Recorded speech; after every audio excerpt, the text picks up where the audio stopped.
today we want to talk about something very, very important because Freshworks has shown us that an Indian horizontal product SaaS company can go IPO.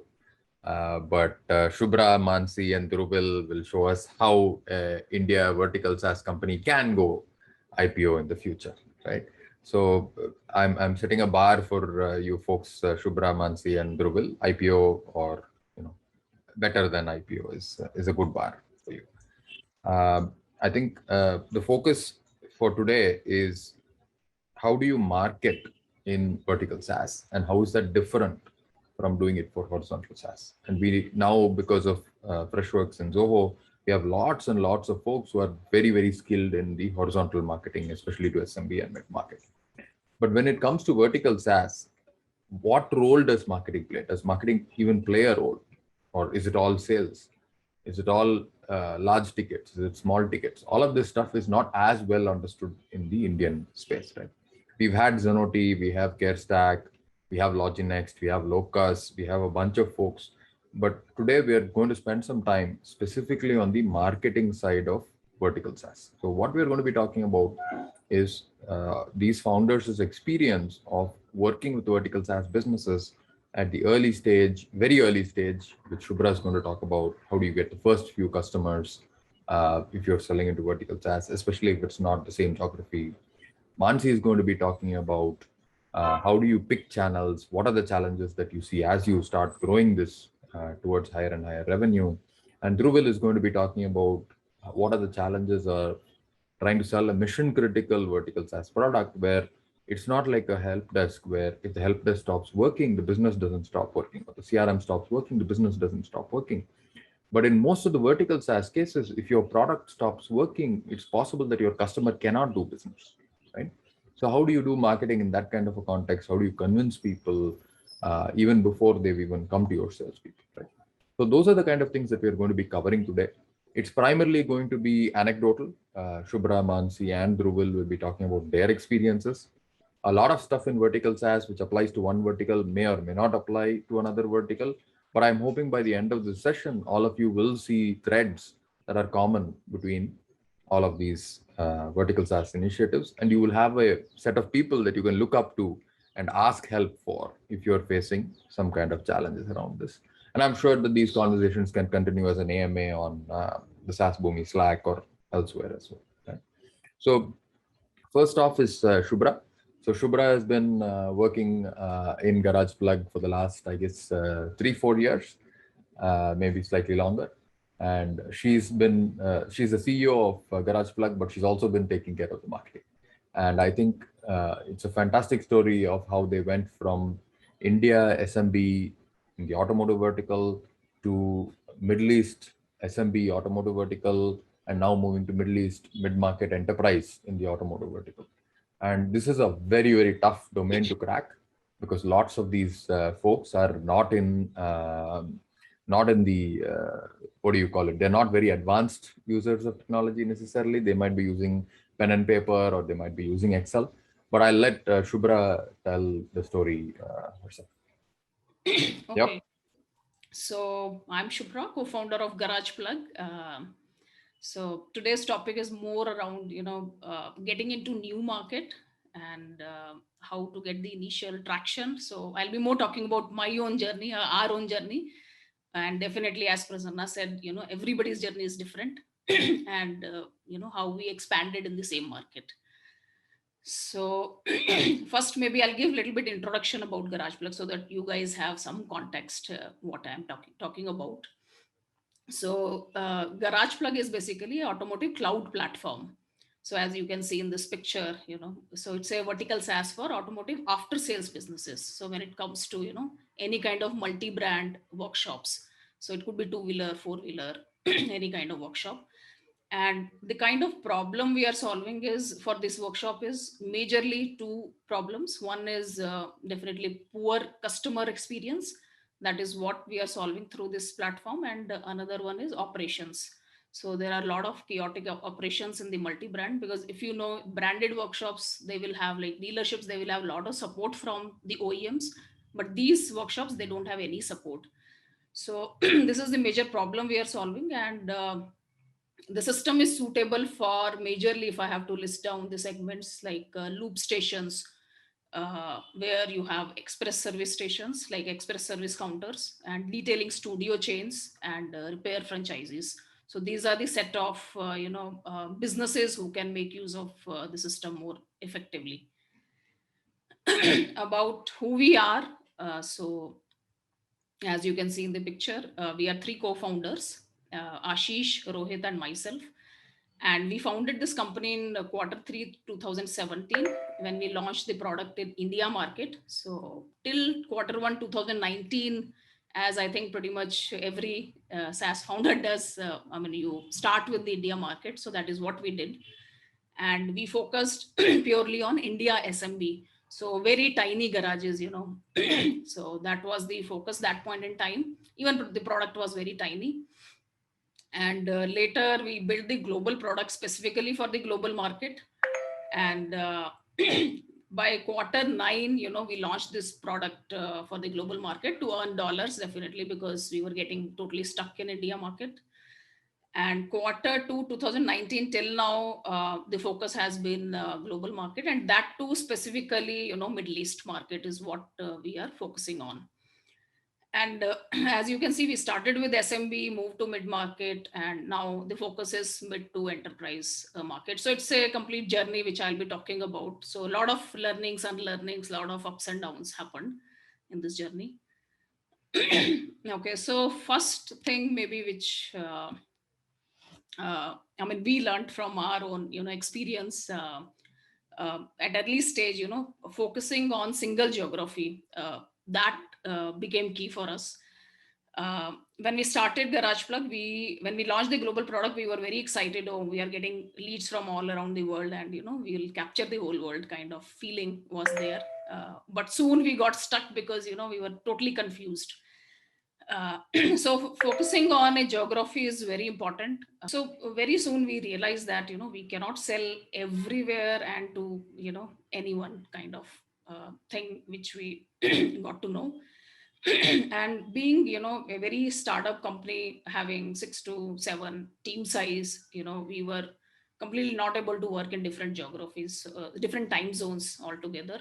So this was another learning as such. And selling in each geography needs a lot of different kind of skills, a lot of different kind of product tuning as well.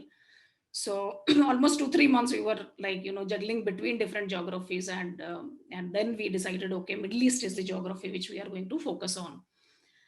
And what we did, we actually got first 2 paying customers from Middle East. And to start with, we did a lot of conversations with these first 2 customers, like what did they like. And it was, to be honest, it was very easy to capture these 2 customers, but after that, for months together, it was very hard to get more customers. So 2 to 3 or 2 to 5 became a little very hard story.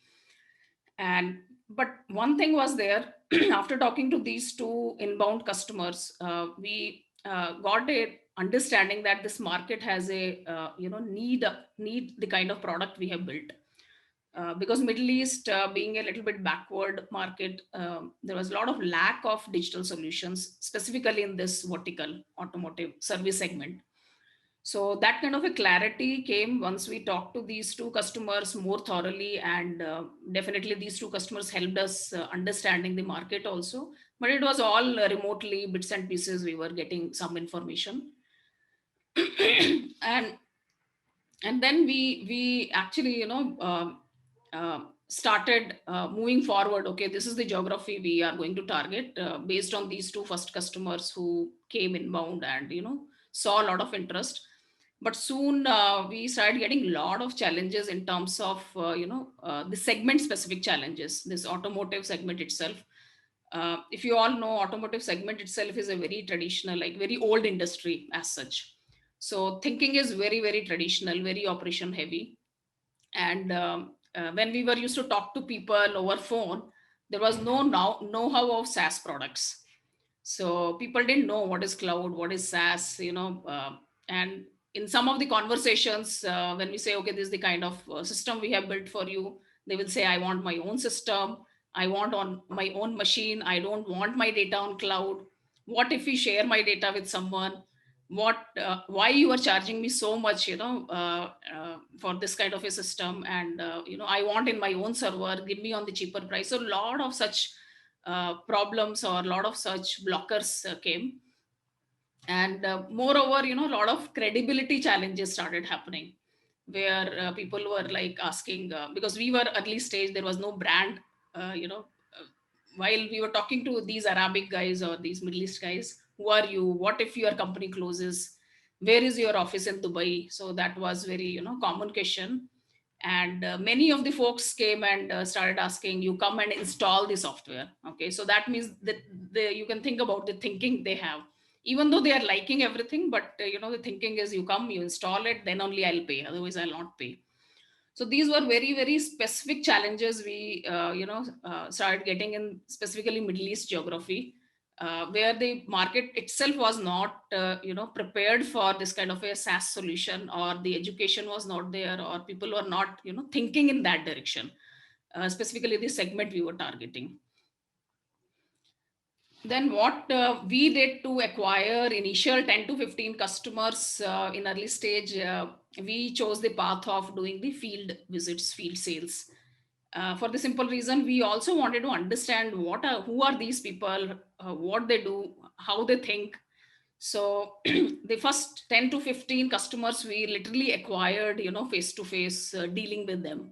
So as you can see in the picture, me and Rohit, my co-founder, we for almost 6 months, every other month, we were used to travel to Dubai, and physically we visited around 100 garages in 6 months, or maybe more than 100.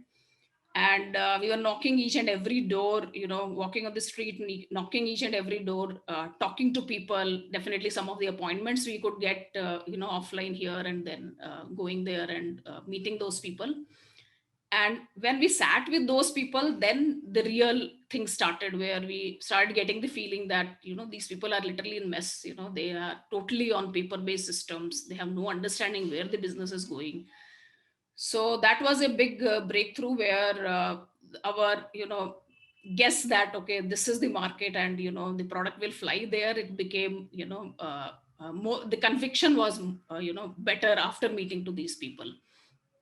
So in our field visits, we started educating people, that we are automotive experts and we have built this product. And after showing the glimpse of the product, people were kind of, wow, this is what I need. And and we went to the extent where we were actually spending time with these people, sitting with them, spending hours and hours looking at their operations, what are the other challenges they are facing, what are not there in the system. And how, the typical persona, sitting remotely in India, it was very hard for us to understand, okay, how these people think, and how they behave. So, and what kind of paying capacity they have. So all this know-how of customer persona, problem value, very, very specific characteristics of the business and how they operate. So everything, a lot of clarity came when we did this field visits or field sales for 6 months. And during those 6 months, we acquired 10 to 15 customers. Okay, somebody's writing on the screen. Okay. Yeah.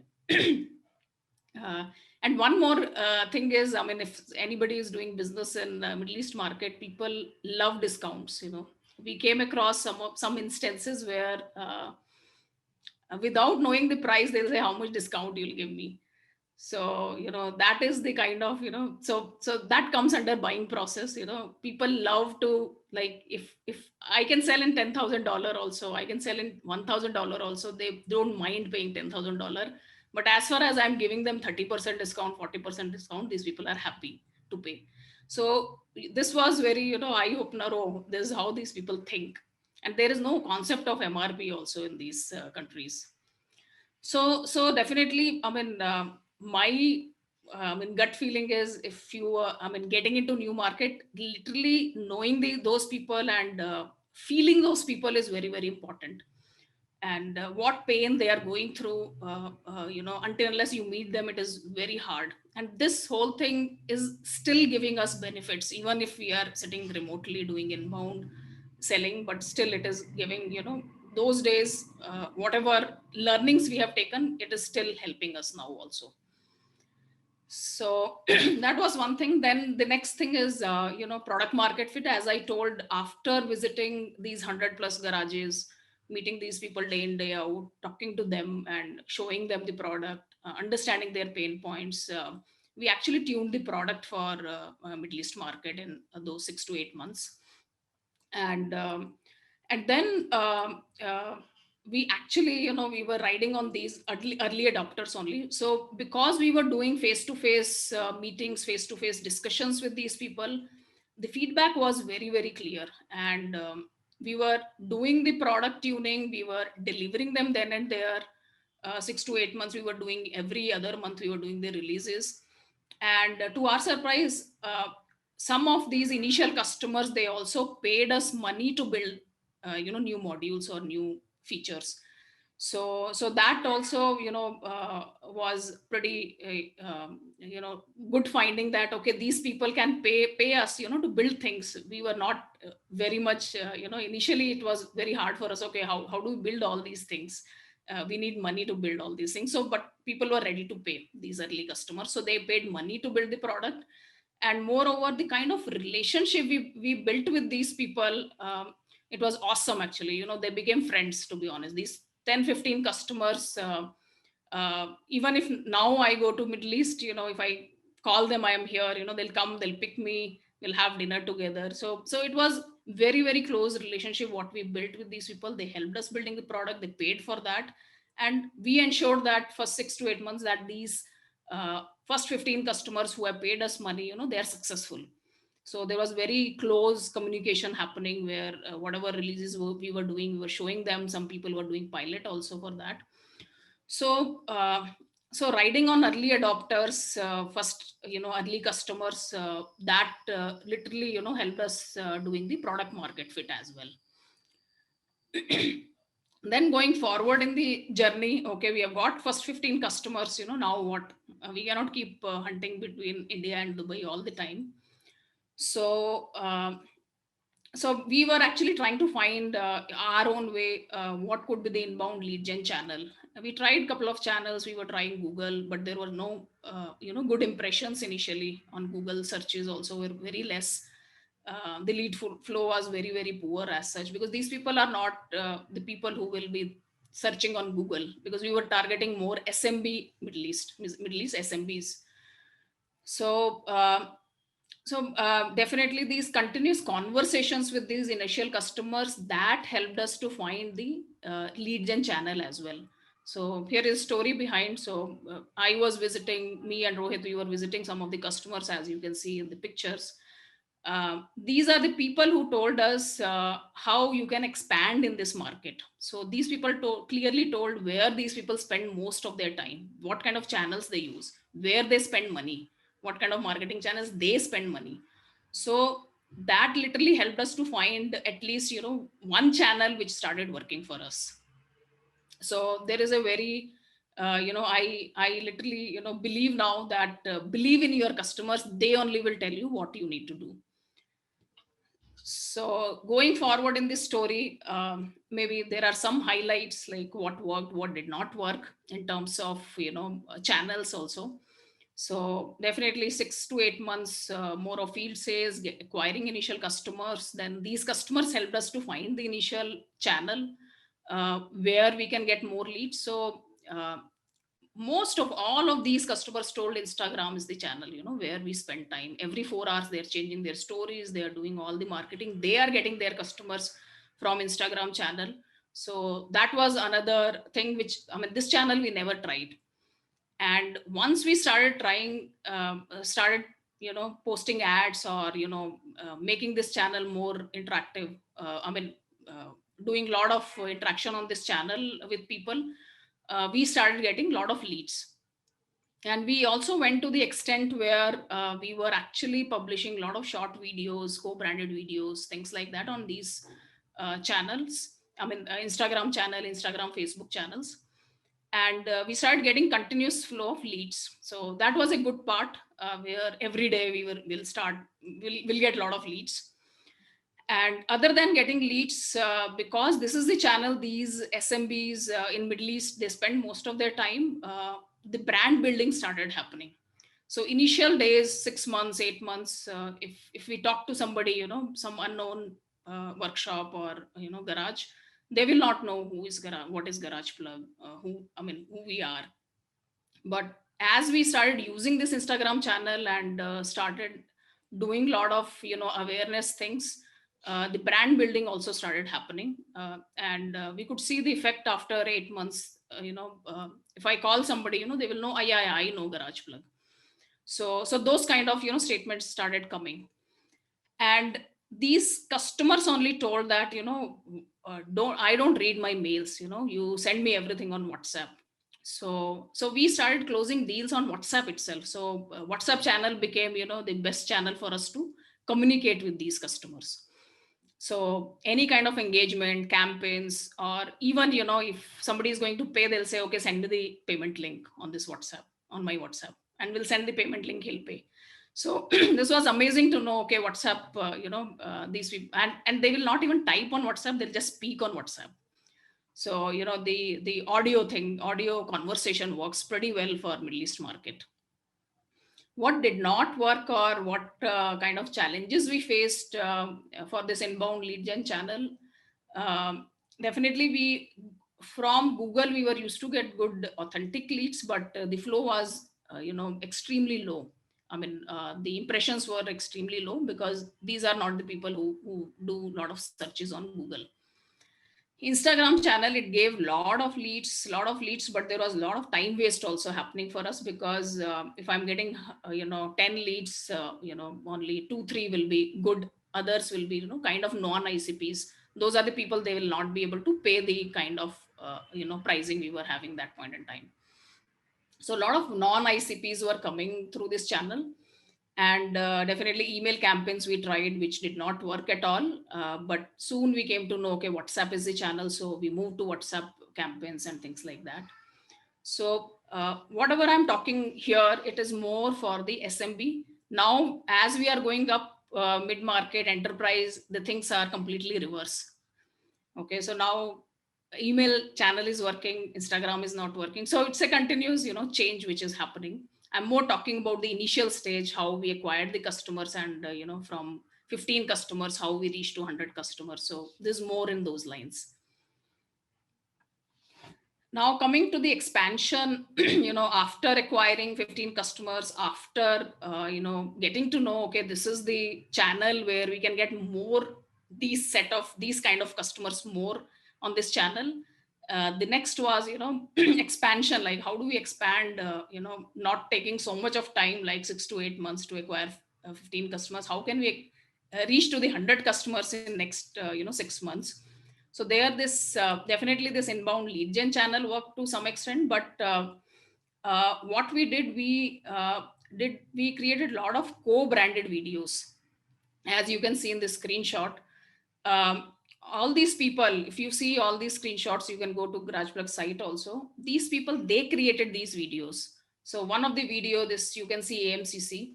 This guy, one day he shooted this video in his workshop, and he gave us as a New Year gift this video. And we closed 15 deals just by showing this video. So these kind of co-branded video testimonials, where they are talking about their journey, so it's a marketing for them also, and then they're talking about how GaragePlug is helping them, and what they're gaining before and after GaragePlug, kind of a thing. So these kind of videos, we created a series of these videos, and this literally helped us, and we were even using these videos for our ad campaigns also. So one of the this video, I'm not sure, I don't think we have time to play for this. Otherwise, I would have played this video. It's like, awesome. Like the way this guy is explaining, he has actually taken the tour of the workshop, and he has actually shown how he's using GaragePlug. So this created a big impact to all. Now, why detailing studio chains are one of the, best, ICP. Because this guy could do good job in implementing this, and definitely we also helped him. And his video became, kind of viral, where everybody, people look at this workshop. This is like a premium or luxury workshop, luxury detailing studio. So many leads were coming there telling that AMCC is using, so I want to see, what your product does. So this was another thing where which helped us setting the credibility in new market, where nobody knew what is garage plug, why I should use this, who are you people, who, I mean, you are not based out of Dubai, why I should use this, why I should pay money. So those kind of barriers started, going off, or they were we were not facing those kind of blockers after 10 months or 12 months. Now, okay, now the story is changing, as you can see. Definitely till 2020, our focus was Middle East SMB. So we started with India SMB, paying us X, and then we moved to Middle East SMB paying us 10X. Now the journey is we are moving towards global enterprise, and there also the focus is Middle East only, because that is where we have product fit, and these people are doing 100x. So the new journey has now started from this year. And why we are changing the segment? As we were selling to these SMBs, we got a lot of know-how, about the geography, the segment, and the PMF was done to the level where, we could end up building a lot of high value modules. And because of that, last year actually we got two enterprise accounts inbound. One was inbound and other was through reference. And these two enterprise accounts, okay, I'll take the name here. One is Saudi Aramco, which is the biggest loop company. They selected us as a vendor. And another one is Toyota, which is the biggest car manufacturer. So last year we could crack these two deals, and that gave us huge boost, that okay, yeah, we can literally uh, move up in the segment and target more of these people.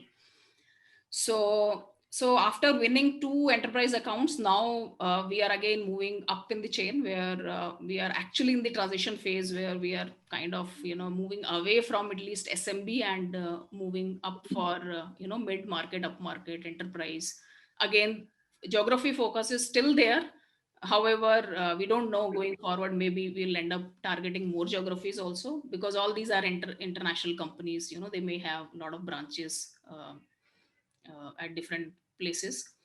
So now, as we are moving up in the segment, it is a very clear indication that along with the product, domain expertise is becoming key here. Because I mean, in the team, in the founding team, Ashish is a domain expert. He has worked with Toyota. He was Kaizen leader there. And we have another guy, Kuruda-san, is Japanese. He is also after sales. He was after sales head in Toyota for a long time. So when people hear, okay, the kind of solutions we are giving them, irrespective of they're buying the product or not, the kind of domain expertise people see from us, so that is becoming key. And we are actually moving from product selling to solution providing. So now we are looking at bigger enterprises where they have a lot of problems, and the orientation now is not just garage plug as a standalone product, how we can solve their problems. And if you look at the evolution of from marketing and sales point of view, we started with field sales at a very initial stage, knocking each and every door. Then moved to inbound sales for Middle East SMB.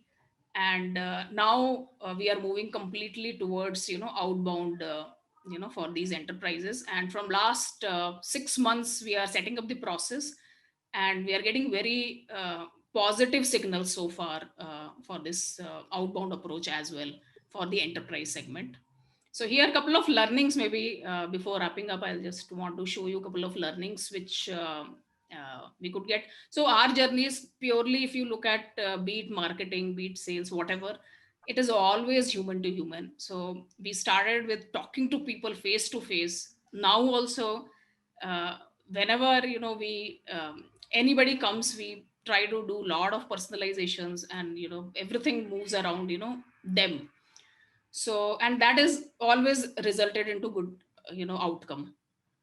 So currently, the marketing for upmarket and enterprise, it's more, we are setting up the process and the channel as well. So what we have done, we have defined the outbound sales process, and I really admire this book, Predictable Revenue. So I myself, I read this book 2 times, and I have actually replicated the same process in the outbound, sales process. The same thing I have replicated here, and definitely we are continuously refining the process as we are going forward. And we have also started doing one more thing, which is actually resulting into good marketing for us and the lead gen. We are doing weekly calls with automotive experts, because it's a very very different kind of vertical where different kind of expertise is required. So we have a lot of connects in automotive. So what we are doing every week, we are doing the expert calls with these automotive experts, and these people are again showing us the path. So they are helping us connecting to the right set of people in bigger enterprises, bigger companies. So that is working brilliantly now, because we are able to get into bigger accounts, and deals are moving ahead. And definitely we are also fine tuning the process of identifying the internal champion. So whatever 2 deals also we have closed uh, um, uh, uh, through inbound or references, um, nurturing this internal champions, or identifying and then moving forward these internal champions was the key to crack those deals. So we are actually writing down this as a process, and making this part of the journey. So this is in terms of process we are doing as we are moving up in the market. And marketing channels, always we were always, our philosophy was to select one channel and exhaust it fully. So the same, with the same philosophy, we have actually identified one channel, and it is LinkedIn, and it is giving us brilliant results so far. And there again, the approach is same, where we are very very focused, very personalized approach we are taking. No ads and all, we are not getting into ads kind of a thing, but very h2h thing we are doing. And we are creating highly personalized videos, and to generate the interest, and showing them the problem and solution through these videos. And we are spending a lot of time to create these videos for these people, where they're showing the entire journey, how garage plug kind of a platform will solve their problem. So we are Shubhra, we are unlearning. like running a little bit after over time. Yeah, so I think this is the end of thing. So this is the last slide. So focus is the key, and doing one thing at a time helps, and working on one channel fully exhausting that helps, and doubling down on what works helps. Never mix inbound outbound, that was a hard learning. Okay. And once you know what is working, write it down and make a process out of that. Yeah, so thanks a lot. Thanks everyone for listening So me. yeah. Thanks, Shubhra. I think this was very helpful to talk about your early journey and the different things that you did in marketing. We have some questions for you, but we'll take them after the all the three talks are Sure. done. Next, we'll have Mansi. So about Mansi, so she's building Envison, which is a B2B marketing consultancy. Before that, she was part of the founding team at Hotelogics. She's a fractional CMO right now at AskSid and Hotelogics, both of which are vertical SaaS companies. So I don't know if there is anybody else other than Mansi in India in SaaS who has done more different vertical SaaS companies from a marketing perspective than Mansi. She was also in CloudCherry, where they were also going after vertical for a period of time in the US, I think, community banks. She's also been consulting with a company called Eltropy, which is marketing into, I guess, again, community banks and stuff like that, right?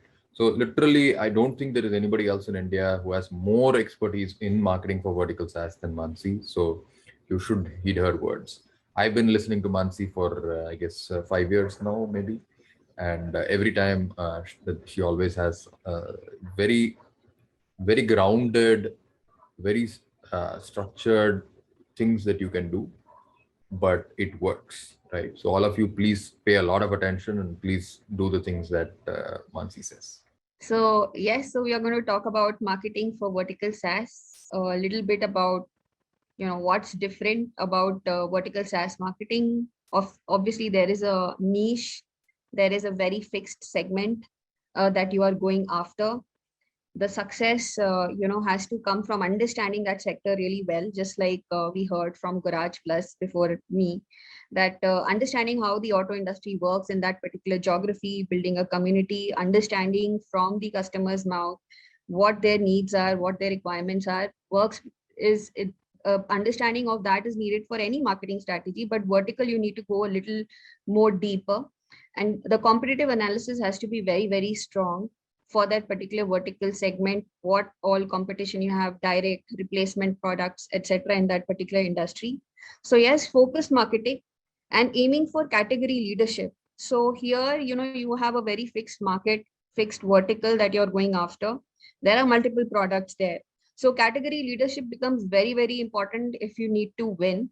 And you can take advantage of the fact that you have an ICP, but because it's also all ICPs in the same vertical, there's a very high, a very significantly high homogeneity of users, and understanding of that helps create very good marketing messaging and positioning.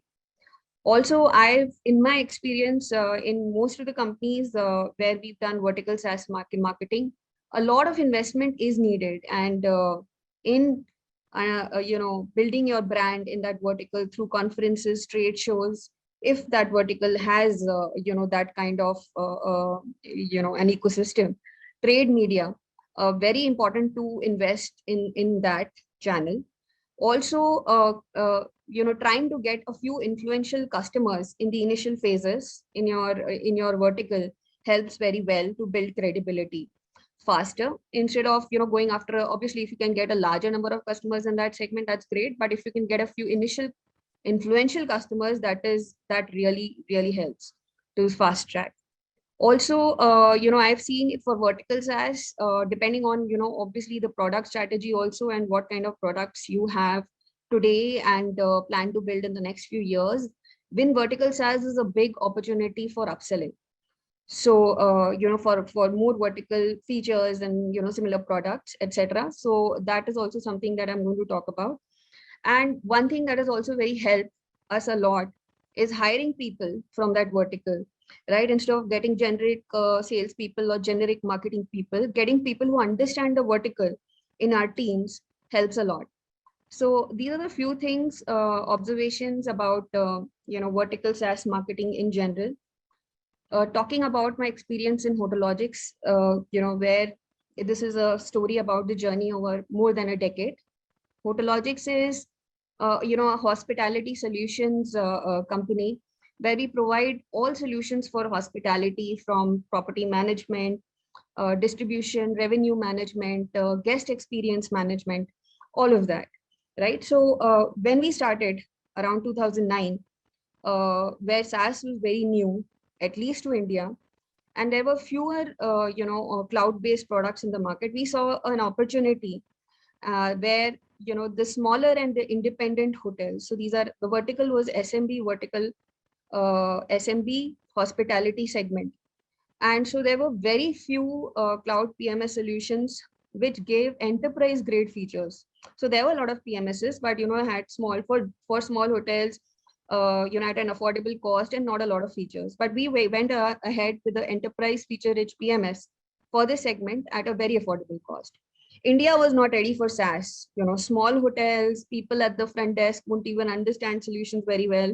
A lot of high touch implementation. So we knew that our target market was definitely not India.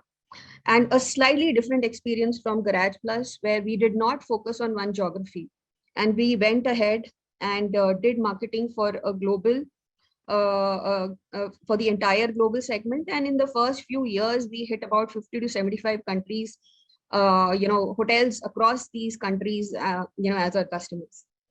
Also, any initial first 2-3 years, we did not have funding. So the only available way, or the available channel that we felt to get our customers, which are small and independent hotels across the world, was through inbound digital marketing.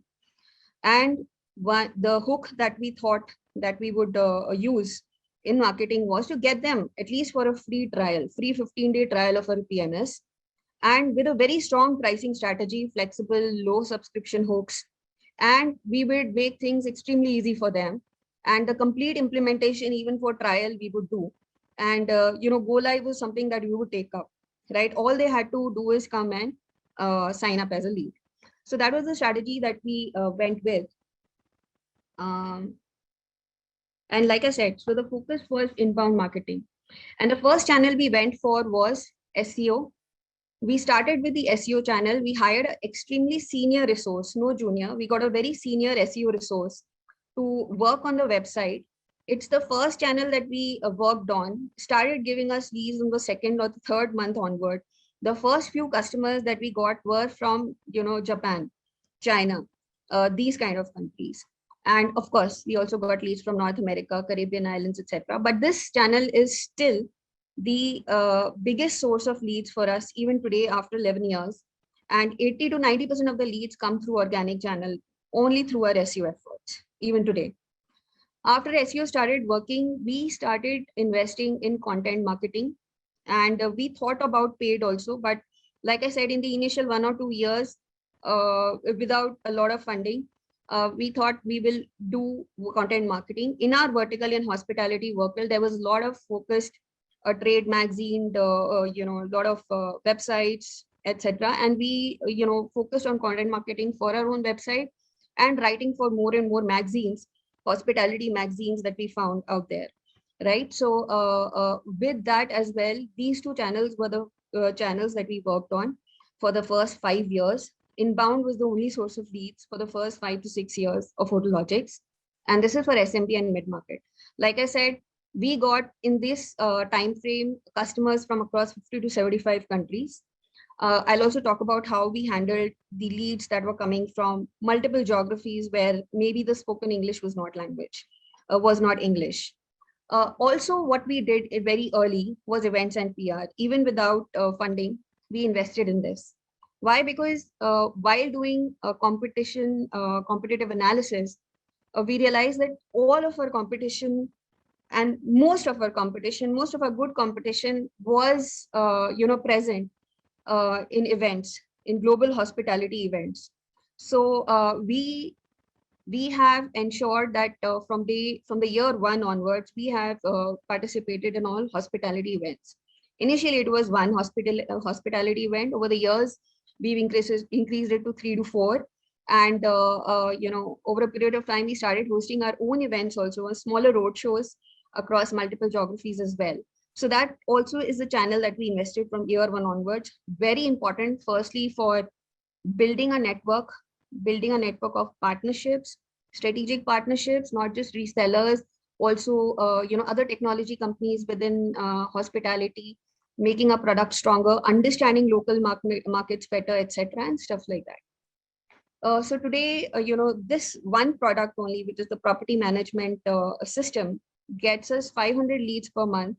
The same channels work. We've added more channels, and I'll talk about them. We've added paid marketing, we do outreach, and there are multiple other things that we do. But these are 3 main channels still, as of now, that work for us, right? And this is 500 leads per month for one product. Like I said, we do a lot of upselling. We have multiple more products. So overall, we get about 900 to 1,000 leads per month across the different products that we have within HotelLogics. So when we started doing inbound, we saw leads and demand coming from multiple countries, and we saw a lot of demand coming from Spanish and Portuguese speaking countries. So what we did was that we hired resources, we hired interns who were Spanish and Portuguese speaking, and for sales, for inside sales, as well as for support. The product was multilingual from day one, and we kept making this architecture to make it multilingual much more faster. If we came across a new geography, a demand for a particular language, it became faster and faster for us to build or go live with the product in that particular language. Another thing that we did was, especially for Spanish and Portuguese, we built a microsite. So we had a HotelLogics in completely Portuguese, a HotelLogics small microsite in completely Spanish. We did SEO, PR, content marketing specifically for these languages. Also social media channels we had specifically for these languages as well, right?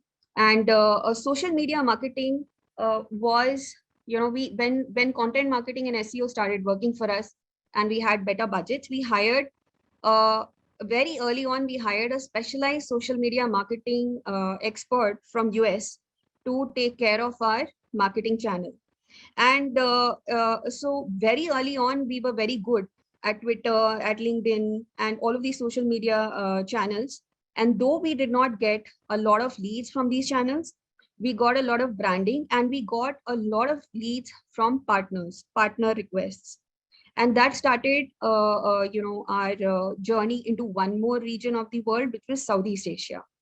So in Southeast Asia, we did not go with hiring or having people in house with local languages like Philippines or Thai. But what we did was, seeing the increasing amount of queries from partners or partner requests from this region, we focused on this channel for this particular region. So we spoke to a lot of partners. We built an alliance team where we had a specific qualification process of who the partners can be, built an entire process for partner success, on onboarding them, helping them with co-marketing activities, etc. And also, we did a lot of events. So we did a lot of road shows in these regions, worked with the partners, helped them build a pipeline, to the extent that after a few years, we were also invited as speaker on their local events and platforms, where we sharing the stage with their country, their hospitality, their hospitality experts from the government even, right? So all of this worked very well for Southeast Asia, and still our partners are a very important alliance for us, not just for lead generation, but they also help us in support in local language implementations, and give us a lot of rich information about what is happening in their country, especially now during COVID. What is happening, how is the industry picking up, what are the concerns, etc., and stuff like that. So that is a little bit about how we did marketing globally. Inbound continued to be the channel that worked for us. Content marketing, SEO, social media marketing, and we continue to work on that even today. So over the years, we have now from SMB shifted to also going to enterprise or larger hotels, hotel groups, hotel chains. And then after, in the last 5-6 years, this is when we started coming back to the India market also. Till the time we did not start selling to large enterprises or large, hotel chains, we did not look at the India market much. So I've given you a list of channels that work for us right now in enterprise and how to sell to larger hotels across the world. And still the largest number of leads come from events and road shows, right? And this we do along with our partners. Wherever we do a lot of road shows, we include them. And this is still the best, source of leads. So our, enterprise sales team, even the founders, make sure that, we attended events almost every year in these particular regions. Then direct leads, also a very good source of leads. Outreach, hired, but here we hired sales resources from the hospitality verticals who've already sold to larger hotels in the past. So this worked very well because this reduces the amount of training, reduces the amount of information that we need to give about how this segment or this vertical works. And then, it was up to the senior sales resources that we hired to build a team under them. But direct leads is the second channel that works for us. Then outreach and partners, with partners, doing it along with them, SDR based, etc. So this is also, direct leads is mostly, connections of people and, stuff like that. And partners and outreach is where we do an actual outbound calling. And we do it along with partners and do directly as well. And inbound is also a channel that gives us leads. But for enterprise marketing, most of the inbound leads come through PR and branding based content.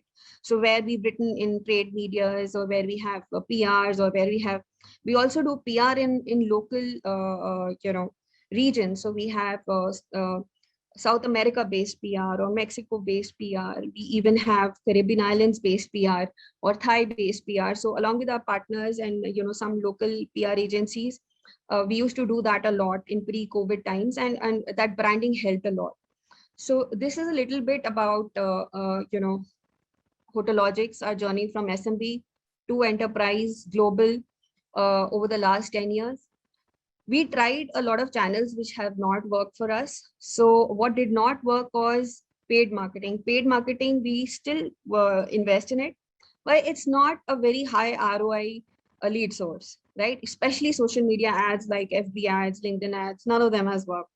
Instagram ads, all of those have not worked, even though we did specific lookalike audiences using databases of people who signed up previously with us, right? But we still do a lot of paid marketing, and it's a brand building activity more than a lead generation channel. It's not that we don't get signups, we do get signups from paid marketing, but like I said, it's a very less amount, less than 5% of the closures come through this channel. Email marketing is also not a main source of leads for us. In hospitality, there is this problem where even if the owner or general manager of a hotel, we have their email ID, they have generic email ID like gm@xyzresort.com, etc. and stuff like that. So email marketing, not a very good source of leads, but we do a lot of email marketing, and it continues to be a very good channel for nurturing, for brand recall and customer engagement. And on our observation, these channels do work sometimes when we have offers and discounts. So like end of the year, Christmas offer, and for low cost, for SMB segment, these channels work. Whenever we have the end of the year seasons off, etc. and stuff like that, they pick up slightly. So that's a little bit about my journey at Hotologics. And inbound continues to be the best channel for us when it comes to SMB. Over the years, we've matured our outbound process as well, works very well for enterprise. We also do a little bit of outbound for SMB, but that's to a very specific region. We do mostly in North America only, and some bit of Europe. Then the second company I want to talk about is L2P. So this is a 3 years journey.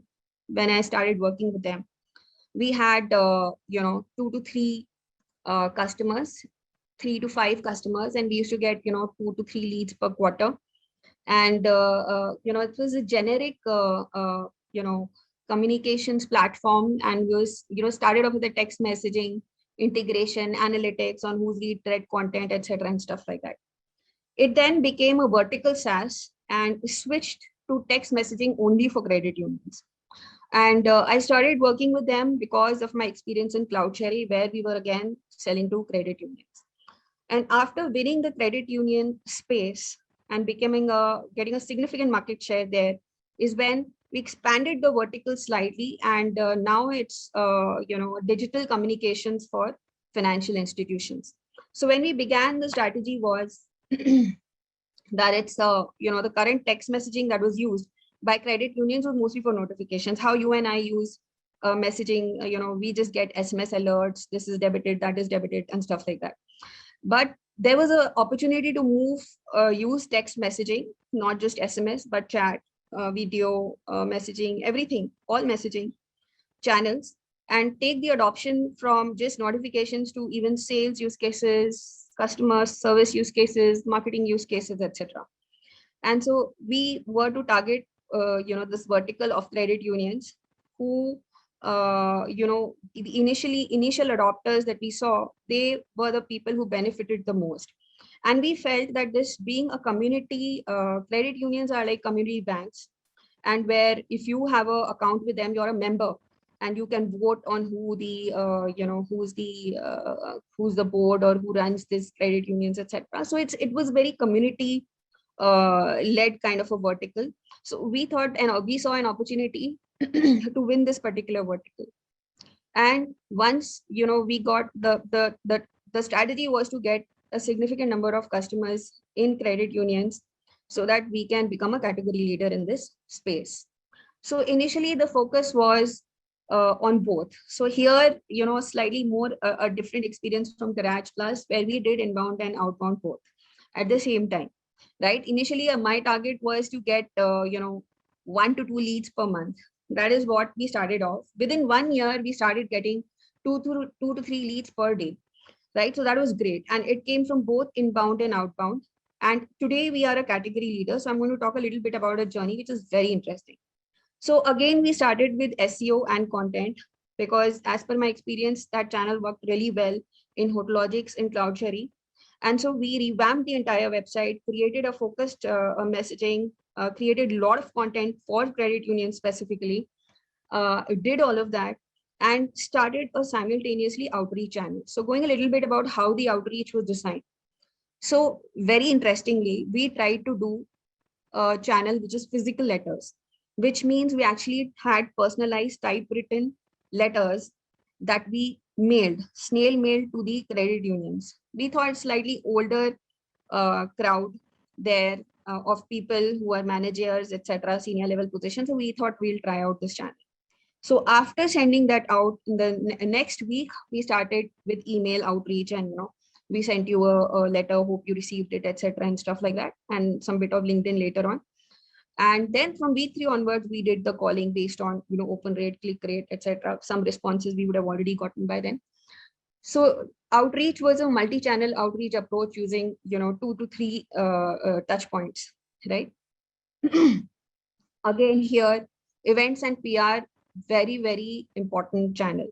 And starting with a few events every year, today Entropy does 30 events, it attends 30 events annually, right? So again, very important, where all the credit unions gather, they talk about their problems, they talk about the things that are changing. So very important to build partnership here in this particular community, understanding the ecosystem, understanding more about this particular vertical.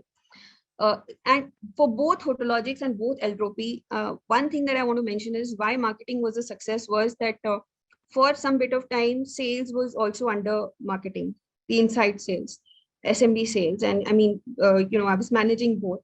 So, a very strong sales process combined with marketing is very important to ensure that the leads are handled immediately. And customer success also very important, because like I said, getting customers, getting people to talk more about your product, getting significant market share in a particular vertical, more and more customers and influential hotels or influential credit unions talking about your product and how it has helped you, etc., really work. So for both the companies, these a very strong sales process coupled with marketing along with customer success from day one helped a lot.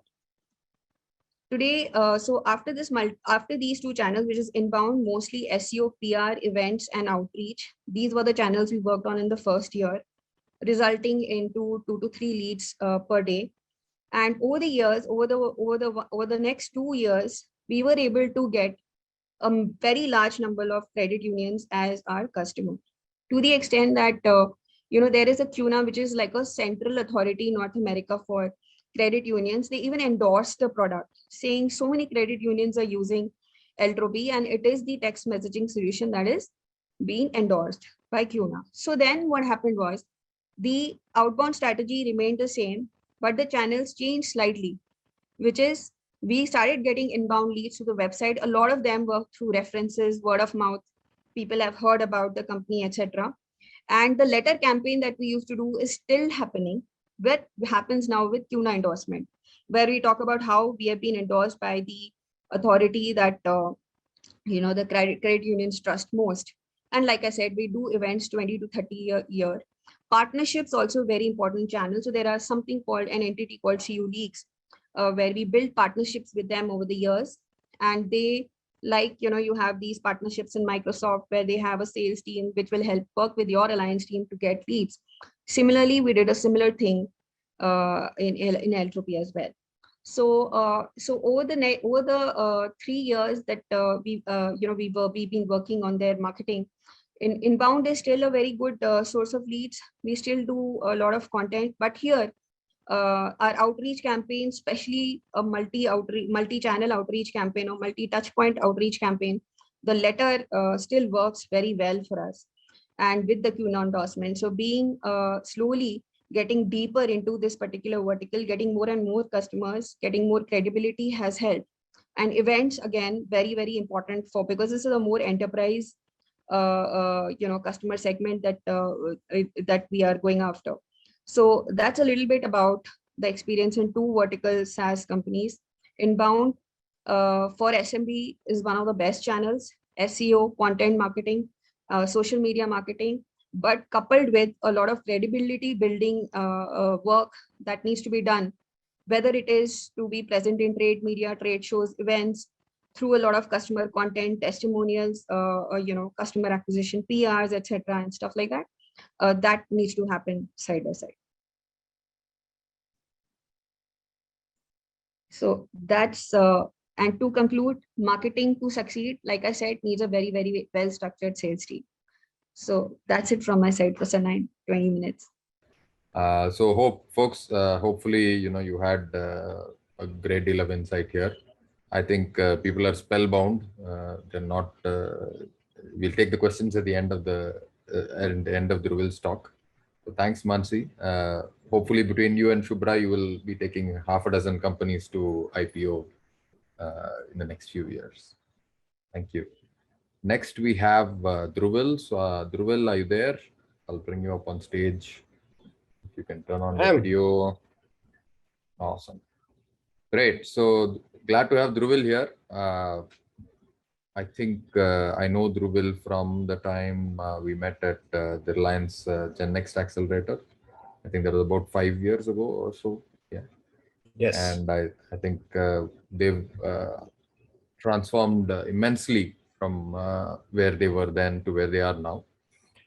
One of the reasons why I asked Dhruval to speak about here is while Shubhra is still in their first stage of their journey, Mansi has seen multiple startups in the middle and slightly growth stage of their journeys. Dhruval has crossed the 10 million mark. I think they're in Inc. 500 and stuff like that. And they're growing very fast, selling something that is really business critical to their customers, right? So one of the things that you will see, Shubhra's product is also business critical to the garages. Hotelogic's product and Eltropy products. Hotelogic's products are definitely business critical to their customers. Eltropy's product may be business critical, but maybe okay this way or that way. But Loginex is truly business critical to their customers. So sitting in India, how do you deliver a global SaaS revenue growth through marketing? That's the story that Dhruval is going to talk about. Again, it's going to be very anecdotal. So what all of you folks in the audience should understand is that different verticals need very different things to succeed. And we're just giving you a flavor of what different founders have gone through, different folks have gone through. And you have to figure out what is right for your vertical. And that can only come through a lot of conversations, a lot of deep understanding of the customer, their needs and their problems, right? So over to you, Dhruval. Thank you so much, Prasanna. It's always a pleasure to talk to you again. I think it's been 6 years now. And I remember talking to you every time. I still, when I talk to you, Prasanna, the first thing that comes to my mind is that session we had where you were challenging us in terms of, which feature to build first and how to kind of, quantify features and whatnot. And we were in that journey on, should we build first or should we sell first or do we do marketing first? It's been a long journey, very interesting. Thank you so much for everyone for joining. Really appreciate your time this morning. I know it's Saturday morning for everybody and, that's good. The number of audience is pretty large. So thank you so much for your interest. We'll try to justify, do justice to that as much as I can. My experience overall, aligns with Mansi really well. So Mansi, if you're still there, very impressive presentation, right? I think a lot of that you have done is very much in line with what we have also seen. So I'm going to repeat a lot of stuff that she already mentioned. But let me quickly jump into the presentation. I think I'm going to talk for like 10 to 15 minutes. I would prefer this to be more conversational. So anyone has any questions, please post it on the chat. Prasanna, if you could help me just pick up any of the questions while I'm speaking or maybe, immediately. I'll curate that. Don't worry. Yeah, because I want to just make it more conversational. But overall, thank you so much, everyone, for joining. We are a delivery and transportation automation platform. So our focus industry is, while it may look like transportation industry, transportation actually goes across multiple verticals and logistics is everywhere. It could be retail, CPG, manufacturing, oil and gas, steel, chemicals, food, grocery, whatnot. So we typically get confused in terms of, okay, if you're logistics, it's everywhere. Are you really vertical or you can practically sell to any industry? While the reality states that we only focus on 3 of these verticals, retail, CPG, and the last mile delivery, home delivery. We don't really focus on steel, chemicals, manufacturing kind of industries. We used to do that early on, And I'll talk a little bit about that, which did not work a lot for us in our favor. And that's why we had to reduce the number of verticals that we were focusing on.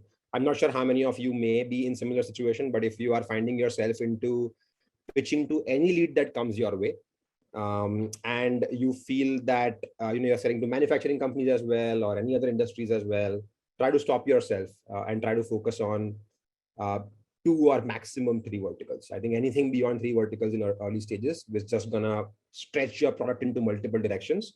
While you may feel good about the revenue and the customers that you acquire, it may have long-term implications.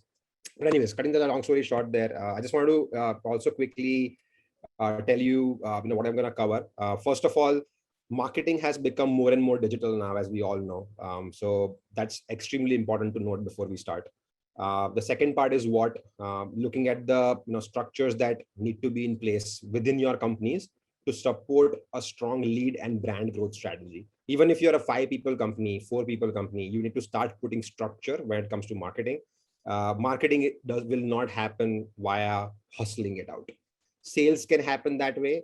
Product to an extent can happen that way because it's still you guys are doing it yourself. Marketing will have to eventually be delegated. The hustle attitude will not work. You will end up burning yourself out and get very minimal output with that.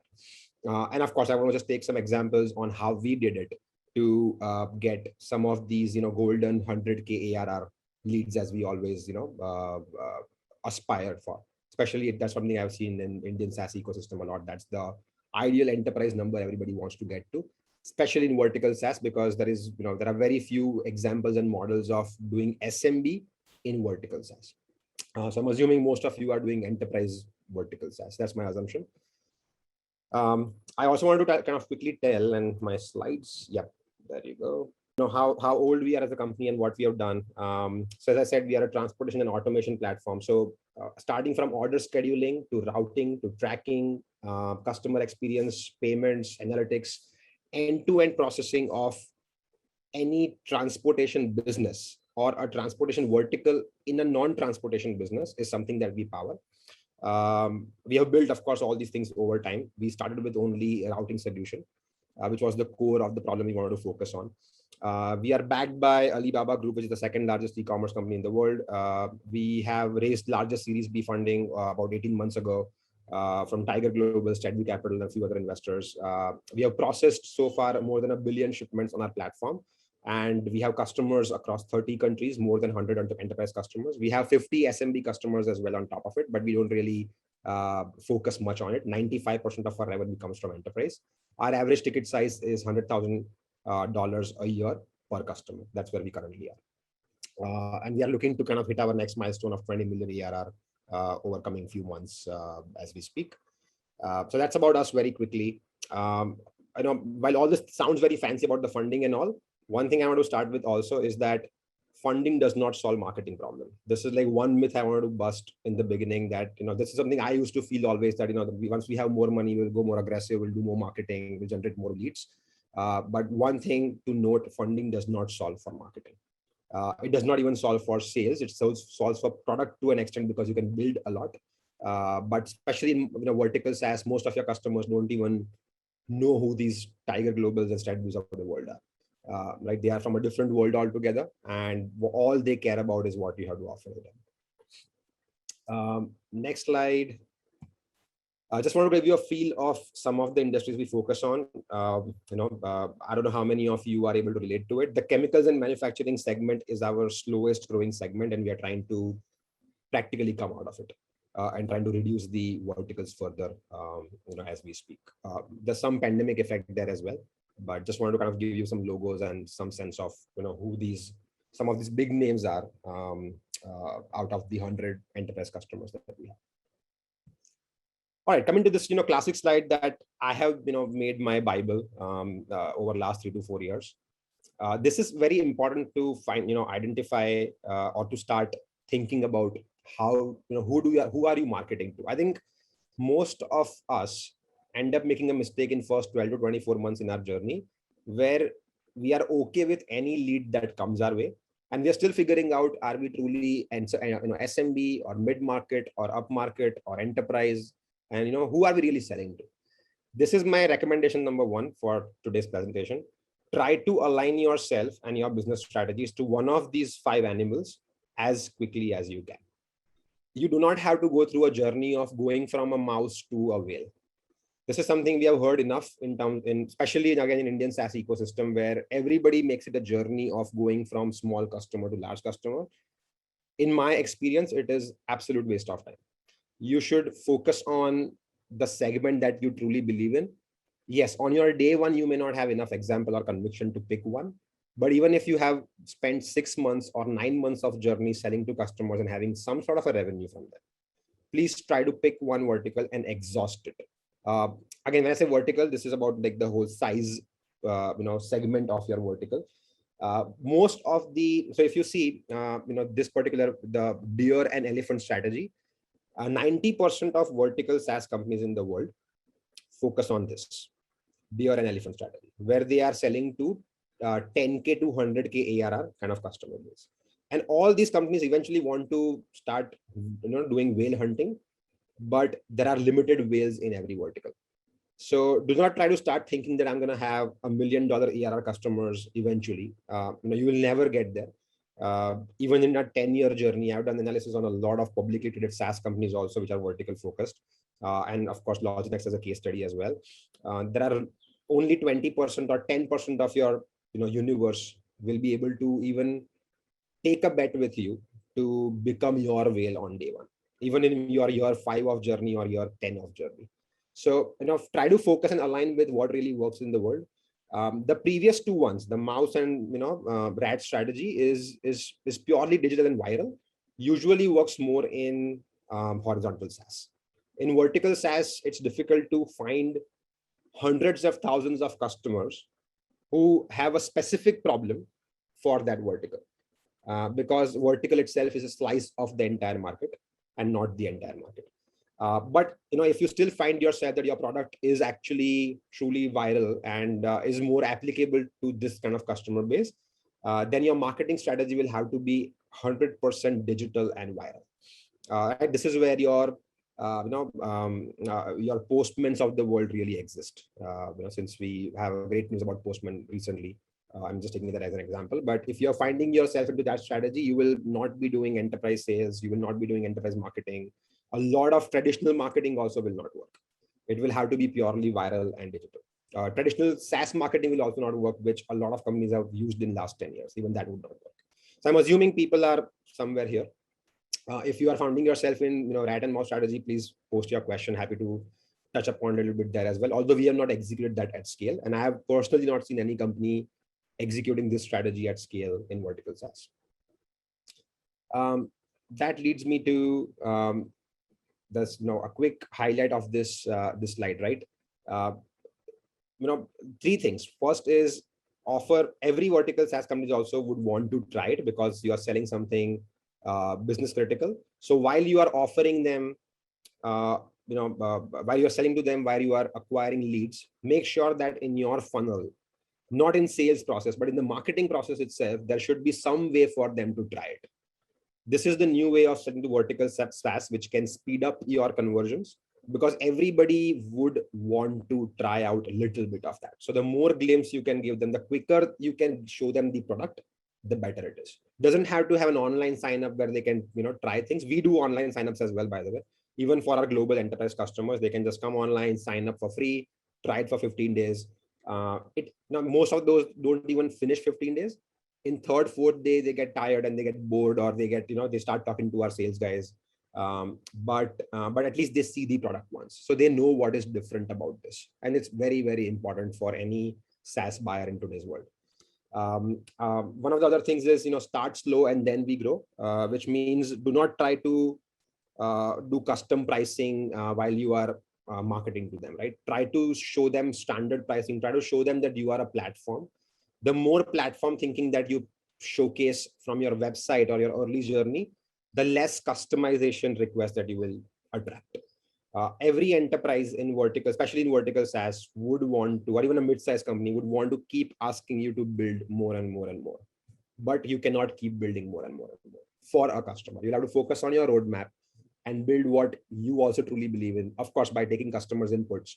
but you cannot keep customizing endlessly.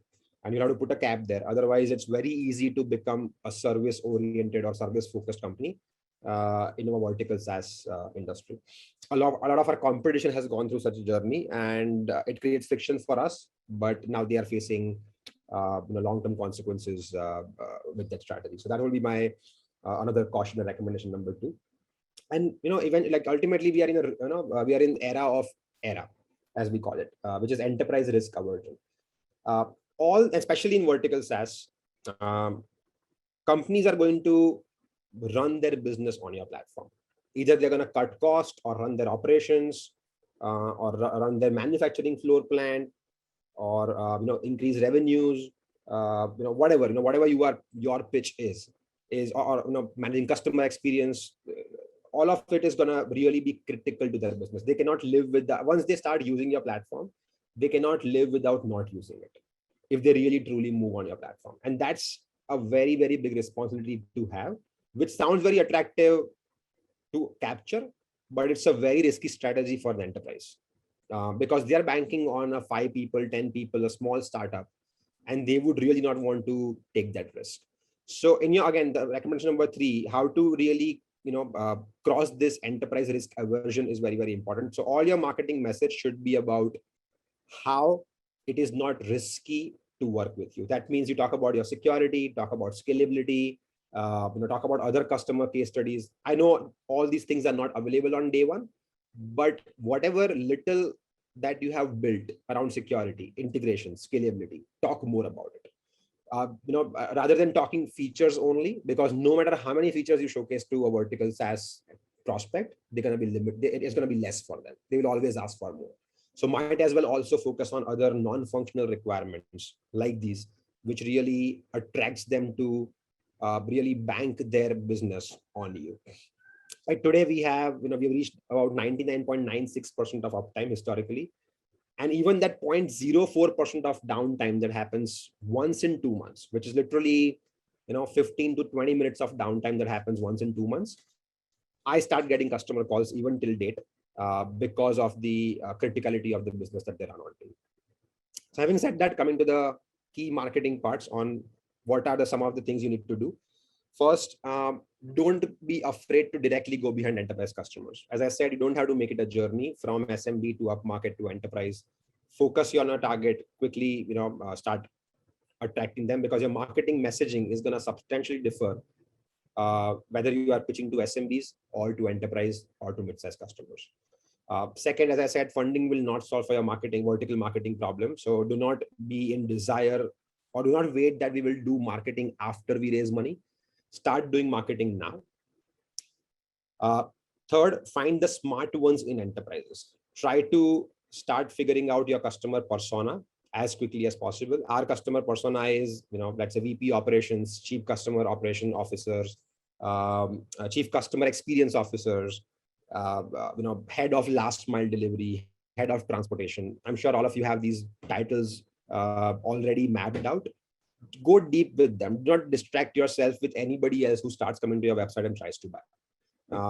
Go more aggressive on these titles, which are your true buyers. Other buyers may not be buyers, may look like buyers, and then you may end up wasting your time with them. So those are not your leads. Your leads are the segment that you have built, which are the users in your enterprise which truly gets it. One more thing I've seen everybody doing in vertical SaaS, especially on the marketing side, all of us think that my vertical is different. And I think this is, this cannot be, further untrue.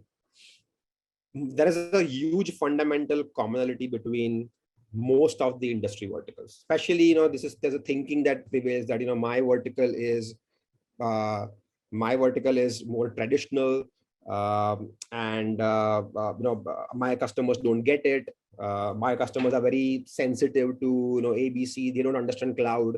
It's your job to make sure that you do that messaging to take away all these apprehensions that they have. So take this whole thought away that my vertical is traditional. It's your job to make it more glamorized. Like what we focus on since last 2 years is to bring glamour to logistics, because it's such a boring topic in general to talk about. But those people, those users are human beings, and they also want to look cool. Their jobs can be cooler, sexier, more glamorous. And if you really give them that in your marketing messaging, that once you start using this platform, you will look cooler. A lot of your other value-driven pitch only and feature-driven pitch will get supported with your brand. And that's when the brand building becomes. A brand is not only about how many customers you have and whether you're funding or not. A brand is about how your user feels about you. So if the more you can start doing that in your marketing messaging, the more it will be helpful. That's where again founders have to be involved very, very closely for this emotional piece. We are touching 20 million ARR. I'm still very, very, and we have a 150 people team, about 10 people in marketing. I'm still involved into every messaging that goes out, which is about this emotional brand messaging about Loginext, because that is very, very important to us. So that's something I would recommend to everybody as well. The next one is be audacious and confident in your marketing, but do not lie. I've seen a lot of websites and SaaS companies try to over exaggerate things just to kind of attract leads.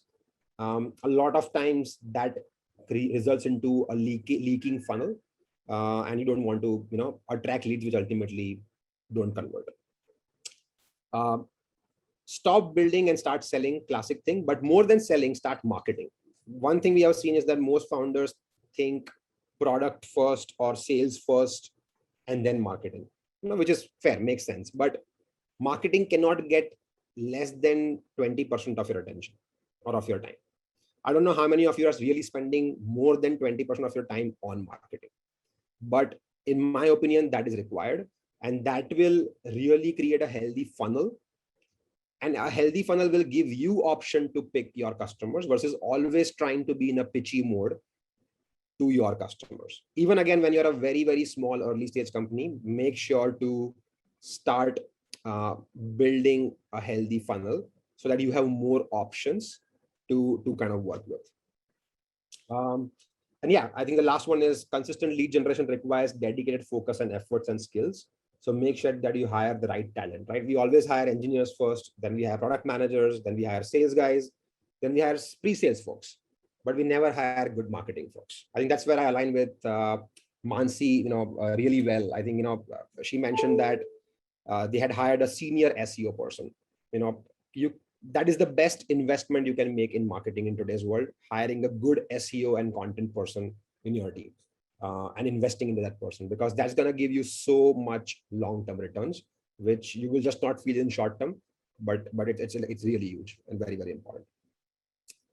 A couple of slides, what worked for us, again, very similar to Mansi's experience, but at a scale in our segment, in our vertical at Loginext, what has worked, what has not worked. There are two more slides. What I would recommend doing is finalize your SMB versus enterprise strategy as soon as possible. Finalize your geographical focus as soon as possible. I've seen, this is also kind of a trend in Indian SaaS ecosystem where everybody wants to, and we also did that, by the way, right? We first do India, then we're like, oh, India is very price sensitive. Oh, there's a lot of, the Lala mindset. Let's go to Middle East. Let's go to Southeast Asia. Then we spend 2 years there. Then we feel like, oh, we're making good money. Then we had then we hit a ceiling there. Then we're like, oh, let's do Europe, LATAM, China, Japan, whatever comes to our mind. Oh, then, ultimately we realize, oh, US is the big territory. Let's go to US. Let's do that US. You don't have to go through this journey again and again. I think there's enough marketing and mentorship available, in Indian ecosystem, which clearly tells you to pick geographical focus as soon as possible and stick to it and go deep into it. If you think North America, Europe is the big market, take that audacious goal, be bold and directly do that. It may have a hit for 3 to 6 months. In your marketing, in your sales, in your revenue, but it's okay. At an early scale, it is absolutely fine to take that hit. Otherwise, you will have to take that hit once you have a lot of customers in Middle East and Southeast Asia, and then that pinch will be even harder to swallow, rather than just kind of doing it in an early stage. Finalize your keyword list as soon as possible. Very micro recommendation, but for us that has been extremely valuable. What does a keyword mean, right? Try to find out what exactly your client users are searching for. And again, do not get carried away by what you think your users are searching you for. Try to find out what truly users are searching for on Google, Bing, or any other online platforms. and finalize your 20 keyword list and go deep into it. Make sure there's enough traffic around it. You don't want to optimize your keywords for traffic which is just very, very low. And then this happens in vertical SaaS a lot, where for example, we have this, we had this one keyword we were ranking number 1 on, which was I think it was fleet automation software. And we were very happy about it, but we realized that literally nobody's searching for fleet automation software. They're searching for the problems and not really this exact software that they want. And this happens a lot in vertical SaaS. Fourth is automate the hell out of your marketing. Start automating every single effort that you're making right now. Invest into a good CRM or marketing automation tool. We use HubSpot. I'll give you a quick glimpse of how we have automated this. And the next one is measure. Obviously, the more you automate, the more you can measure, the more you will realize which channels are important for you or not. All this may sound too much to do, but marketing is always going to be effort intensive. Again, I've seen that most of us don't spend too much time. We don't hire enough in marketing. That's why it looks a lot of work, but marketing is a function as big and as important as product or sales. So try, start focusing on multiple channels on day one to understand what really works for you. And as the sixth point here is do not entirely delegate the marketing to your team. You will have to get involved to a great extent. And most important for vertical SaaS, again, 7th point, talk about your customer stories and weave everything into it. Do not have generic feature-based websites or pages. Talk about how your customers found you, how they evaluated you, what are the features they evaluated, what are the value that they got during trial period, how much time it took for them to integrate, how much time it took for them to train their team to use your product, and how successful they are and what is the value they are getting. Every vertical SaaS, especially again enterprise customers, only and only wants to know who else is using your software. And that drives confidence in your leads like anything. So try to find your leads which are coming to you to know who else is doing it. Now, this is obviously a chicken and egg problem where you don't have anybody who is using it, who's using you at scale. Then how do you crack that? And that's where these pilots are very, very helpful. So you can always have an enterprise pilot running, which could be free, but you can position that as somebody still using it, right? Because nobody's going to ask you how much they are paying you. All the new customer, the next customer or the next lead wants to know on your website, on your collateral, across all your channels is what really happened behind the scenes. Because vertical SaaS buyers most of the times don't even know themselves how to buy you. So the more you can educate them on that process, the more successful your conversions will be. And that's the kind of marketing you want to do. Versus generic marketing, which is about your features. All of your competition and every other SaaS software in the world talks about features only on the website, right? So customers are not going to get excited about you, and they will still fill a form on your website, but may not really be strongly looking to buy it. I'll do a quick time check. I think I've already lost my time there, but 2 more slides, Prasanna. I don't know how much time we have, but so stop me whenever I'm going over. Channels that work for Loginext, SEO number 1, extremely important. Again, thanks Mansi for reiterating that as well. Second is LinkedIn, not any other social media. LinkedIn is what works. And we have squeezed out all the juice of LinkedIn ever possible. The problem with LinkedIn recently in last 12 months is that there's a lot of junk and noise, which at least I am experiencing. I don't know what everybody else is thinking here, but at least for last 4 to 5 years, LinkedIn has been working like a champ for us. Do not go to Twitter. Instagram, at least in vertical SaaS, hasn't worked out well. I know one of the previous speakers said Instagram as well. So it might work for your vertical, but for us, nothing else really works except for giving you a pleasure that you are tweeting and you are posting things on Instagram and nothing really converts or no leads really come. Media and analyst relations. Press is very, very important. Get your first story on yourstory.com. Go to ink40.com. There's so many trade media that can cover you. Start talking to media as much as you can. Could be small. It may not be Forbes on day 1. It may not be Fortune India on day 1, right? It may not be New York Times on day 1. It may not be TechCrunch on day 1. It's okay. And in fact, most of your customers are never going to even read TechCrunch. So being published on TechCrunch doesn't really have much value anyways for your vertical SaaS, but at least you want to start going towards mainstream media. Analyst relations is, all these Gartner, Forrester and all. I personally used to hate paying analysts to listen to my story and publish about it.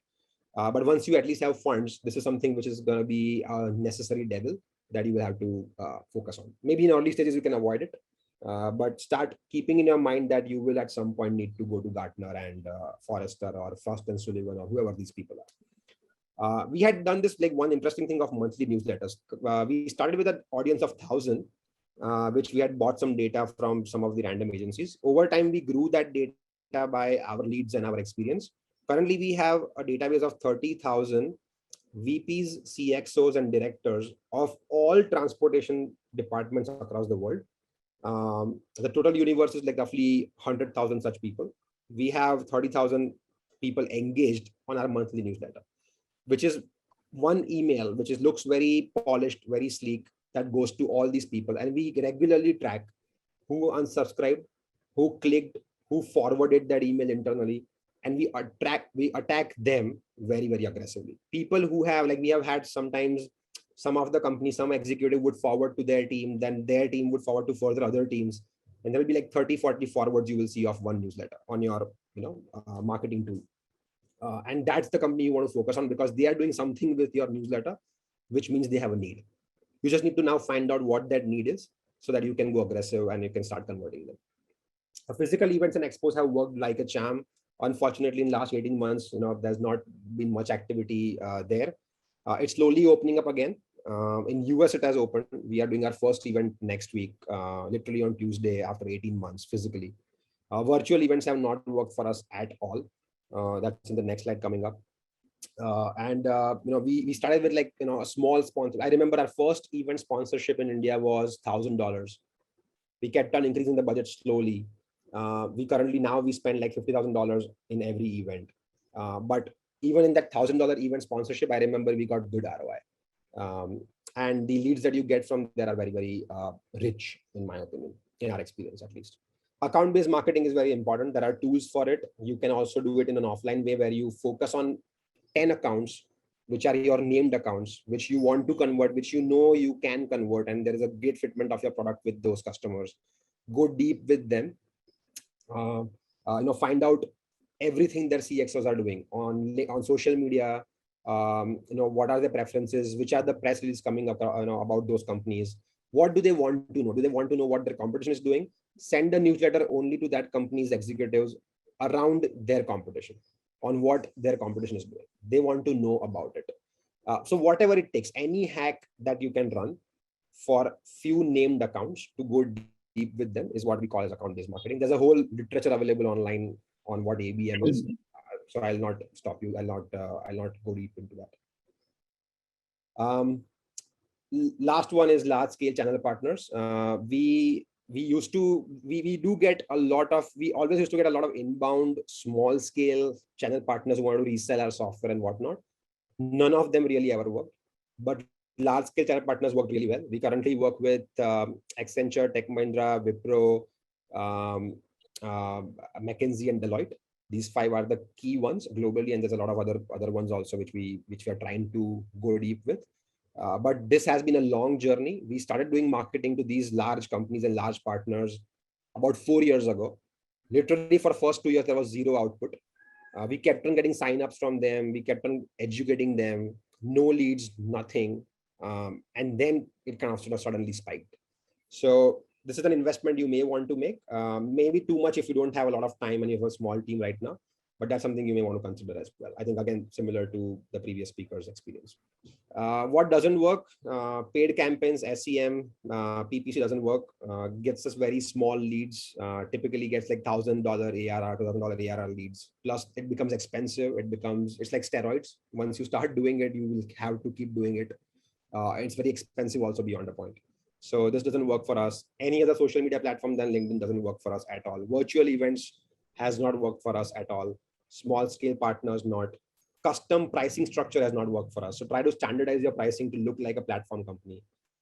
Corporate gifting, playing golf, all this fancy stuff hasn't worked for us at all. We have tried, honestly, especially after raising money.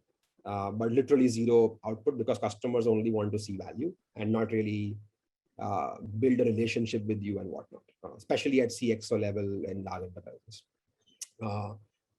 Yeah, I think this is pretty much it. I'll cut it now. And I'm sorry for speaking very, very fast. I'm trying to, explain my entire marketing strategy in last 25 minutes.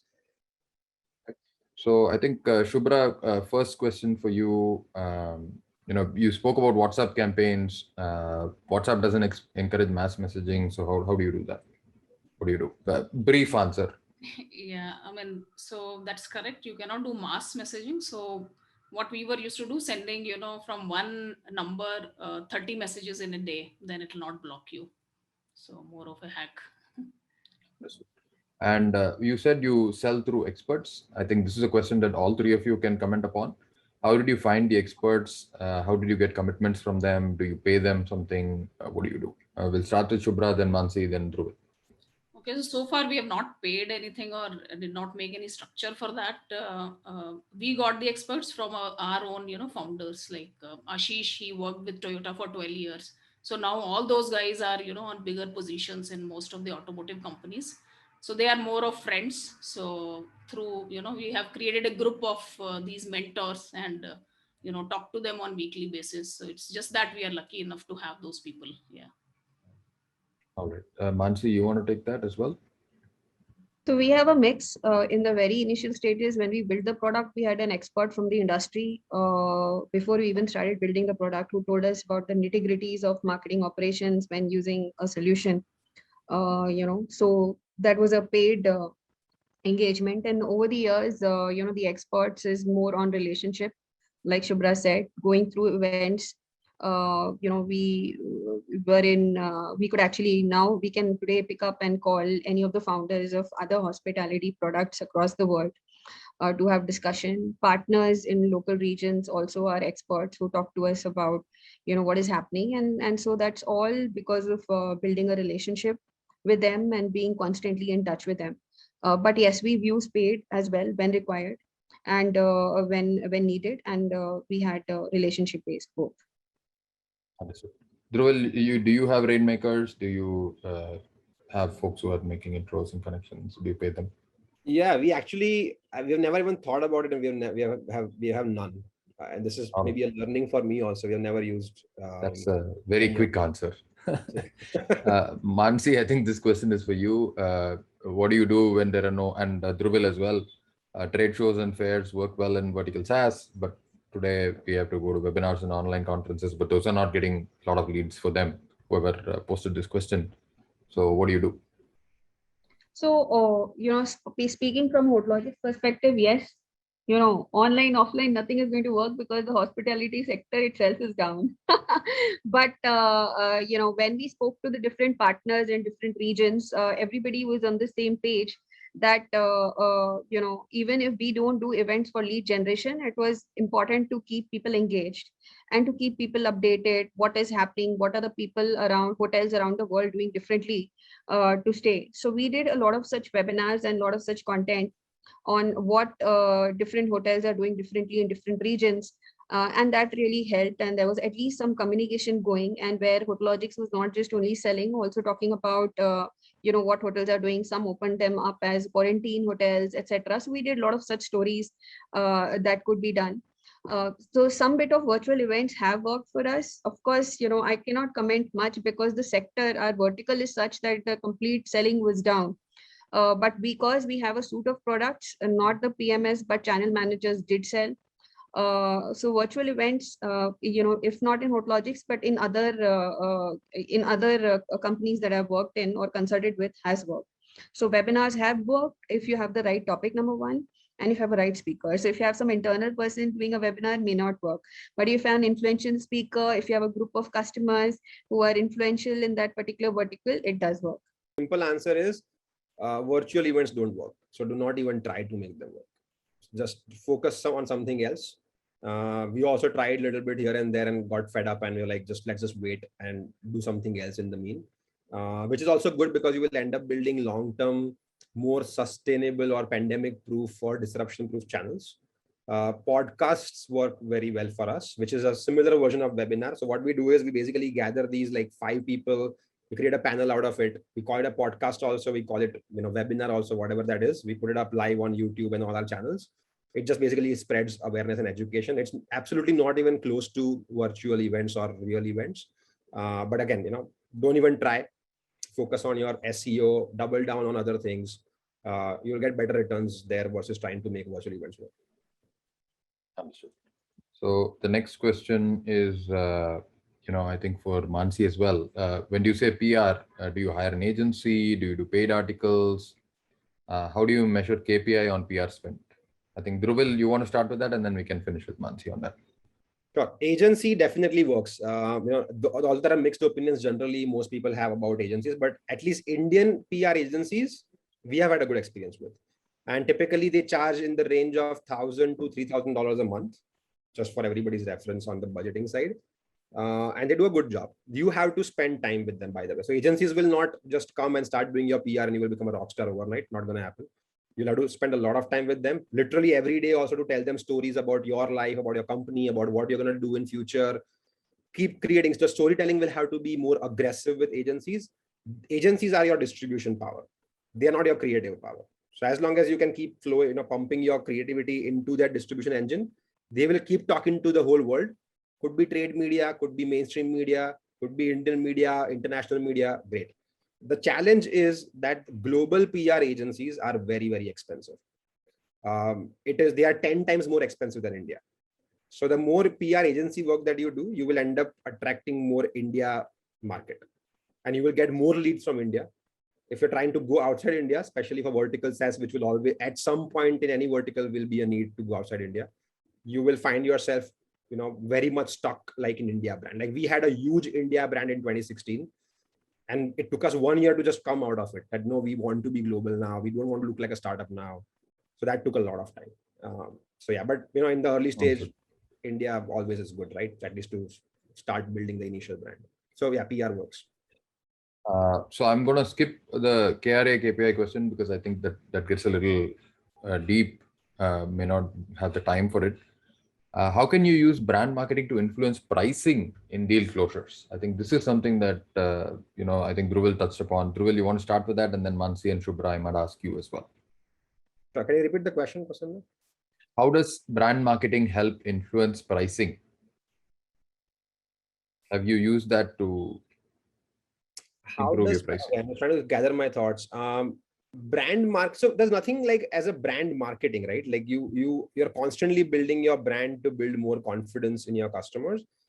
It 100% affects market pricing because they will not negotiate too much with you. They'll believe you more, which is not just for pricing. It applies to everything, even your credibility as a company. If you're telling them we are the most secure software, customers don't end up believing you. But if there's a brand, and if you say we are a most secure software, yes. Like if Salesforce says we are the most secure software in the world, absolutely believable, right? If Logitech says we are the most secure software in the world, okay, fair. I'll take your word for it, kind of a feeling, right? So that feeling is something you have to create, and it's of course affects pricing, but affects much larger areas than pricing also. And brand maybe helps you close deals faster, but may not necessarily help with pricing higher. Is that what I'm hearing? No, it affects what? No, I think it helps you close faster, and it also helps you to reduce that negotiation leverage customers have, because they want to. A lot of times, enterprises and especially procurement teams or traditional verticals want to negotiate because they think they can negotiate with you, right? And with larger brands, they think they cannot because it's a large company. They will not entertain me. You are a small company. You will entertain me. You don't have any other option. Is what it goes in their mind. So to reduce that leverage that no, I have other options, you have to look bigger. Mansi, you want to add something? Yeah, so be it branding on PR, it is ultimately about what it is that you want to brand or what it is that so it's about the stories, right? So unless you have something to say, so very early stage startups, when you try and do PR, there's nothing to really say. So unless you have stories about the product, about what your vision is, how you're planning to grow, what are you doing in the ecosystem, strategic partnerships, customer acquisition stories, how customers or your sector is improving because of your technology. Unless you have that, PR doesn't work. Similarly, branding, just saying branding by doing multiple branding activities will not impact your pricing at all. Ultimately, it's about the product. Does your product have something different, something that your sector needs? If you're doing enterprise, initially enterprise selling, and if you are competing against existing competitors already with significant market share, you have to go with a slightly lower pricing. And that is a practical aspect. And then slowly, when you reach a level where you have gotten significant market share, if you become one of the top 5, top 3 category leaders, then you can ask for higher pricing. Like with L2P, now that we've been endorsed by CUNA, is when we can demand the pricing that we want. So branding will not there's no correlation with pricing. But I feel when you do branding and there's a story that takes you out, brings you out as a product that is giving significant value, and you have some leadership in that particular category, is when you can talk about high pricing. Understood. So next question for Dhruval, I think you said something about giving a feel of the product. How do you give a feel of the product in the top or the middle of the funnel? This is the second last question, and I think we'll take one more after this. You can open up trials also. Maybe do a 1-day trial. Like Salesforce also used to have this earlier. Now they don't have it. And again, probably not the right example, but you can also literally allow people to launch into your product, take a quick look for 30 minutes, and then the access goes away. Right? Just give them something, or maybe on your website. So that's number one. Number two, on your website, have more and more screenshots of your product, or maybe of your roadmap also. Right? A lot of things doesn't have to be always there. It also validates what you want to build. So put your screenshots and how users are using it. Give them that feel that this is how. Let's say we always on our website, or even our new one right now, we are trying to add more human feel to it, where how drivers are using it, and then drivers smiling after getting the cash payment on the app because they did a delivery. That is the feel part of it, on how a user uses which feature and how it affects them. And of course, there's a content that goes behind that image also. So that's how you do position to your customers: screenshots, quick trials, videos, demo videos you can have on your website. This is how a quick flow works. Because in today's world, people want to, like, even in our events, like in 2019, 18 also, we used to just have a big, 2-3 televisions on our booth and just do demos on the booth. Constantly demos. The people are coming and seeing what it is about. Rather than giving a whole 15-minute pitch or going too technical, throwing jargons, show them what you can do for them. Even if it's simple flow, great. That's what they should be attracted towards ultimately. So I think that's how you can do that in top funnel. Middle of the funnel, obviously demos, right? Offer them unlimited demos. If they say, I want a 30-minute demo, tell them we'll keep doing it for all of your audience. Sometimes we also attract more audience. Like if somebody schedules in one company, somebody schedules a demo, we would send a newsletter to everybody in that company that we have a demo going on at 5 p.m. EST for this particular team member. Anybody can join. Of course, seek your consent of that user as well. And run webinars, right? There's a lot of demo webinars that happen. Like every week you can do a demo. You can blast an email in your network that we have a demo going on Friday, 5 p.m. Anybody can join. You have to, for all this, you have to come out of the fear of not showing your product. One thing I have seen is that in early days, your product, you are not proud of it. So you feel this is not showcaseable to your competition, or somebody will steal it, or your customers will not feel good about it. Things like that. That's not, this is all myth in your mind. It's all overthinking. Always be proud of your build, because it's always better than what they already have. So Mansi, you have any thoughts on that? Shubhra, you have any thoughts on that? Yeah, so I think we've done personalized demos. I think one of the products where giving a feel of the product is extremely difficult was Level Networks. It was like a router solution, SaaS based. So personalized demos really work. Even in CloudCherry, we used to do that. We would create a setup for that particular company. We had a pre-sales team working only for that. Create a dashboard which would reflect samples, products, etc. and all that. So when they browse through it, whatever reports they see is relevant to their business, etc. Even in Hotologics, we do personalized demos, so they'll see reports related to their business, etc. and stuff like that. So I think for products where implementation is difficult, where you really can't try out anything, for larger enterprise deals, personalized demos work out best. Have you used demos? Yeah, how do you so when we were in SMB, we were having the free trial already available. Now for enterprises, we create a very specific account for them where we ask few information like masters, logo and all, and then we set up that and give them a window of, let's say, 15 days so that they can see, they can feel the product. So that is what we have started doing from last 1 month. Yeah. So last question, maybe hardest question in some ways, is what should be the metrics for the first year of a marketing leader? And I'll start with Mansi, then go to Shubhra, and then last Dhruval. Actually, I prepared a screen which I didn't show because of paucity of time. I'll share it quickly in 1 minute.